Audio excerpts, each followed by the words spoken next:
అక్షరాల్లో అబద్ధం, కలంలో కపటం. రాధాకృష్ణ ఇదేం కొత్త పలుకు? అప్పుడు తిట్టారు, ఇప్పుడు వెనకేసుకొస్తున్నారు.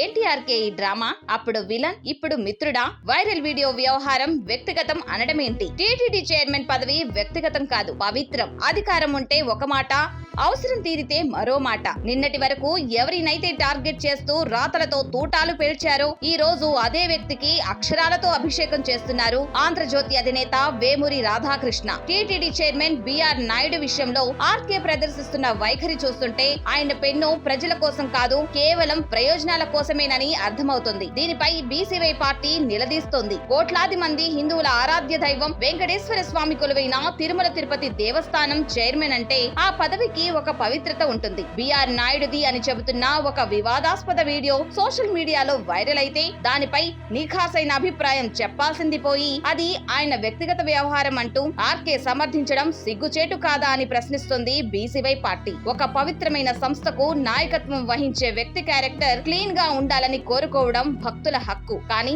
ఆర్కే మాత్రం లాజిక్ మిస్ అయ్యి స్నేహం ముసుగులో తప్పును కప్పిపుచ్చే ప్రయత్నం చేస్తున్నారు. ఆ వీడియో వ్యక్తిగతమైతే మరి టీటీడీ చైర్మన్ పదవి ఎవరిది? ప్రభుత్వానిదా లేక మీ మిత్రుడిదా? గతంలో ఇదే బిఆర్ నాయుడును రాధాకృష్ణ ఎలా టార్గెట్ చేశారో జనాలకింకా గుర్తుంది. ఒకప్పుడు బిఆర్ నాయుడుకి చెందిన న్యూజెన్ హెయిర్ ఆయిల్ పనికిరాదని వార్తలు వండివార్చిన ఇదే ఆంధ్రజ్యోతి ఎప్పుడైతే ఆ సంస్థ నుంచి యాడ్స్ అందాయో అప్పటి నుంచి తుపాకీ గొట్టం దించింది అనే విమర్శలున్నాయి. అంటే వార్త విలువ ప్రకటనల మీద ఆధారపడి ఉంటుందా? న్యూజెన్ హెయిర్ ఆయిల్ యాడ్ ఇస్తే అద్భుతం, ఇవ్వకపోతే అశుద్ధం. ఇదా మీ ఆంధ్రజ్యోతి మార్క్ జర్నలిజం?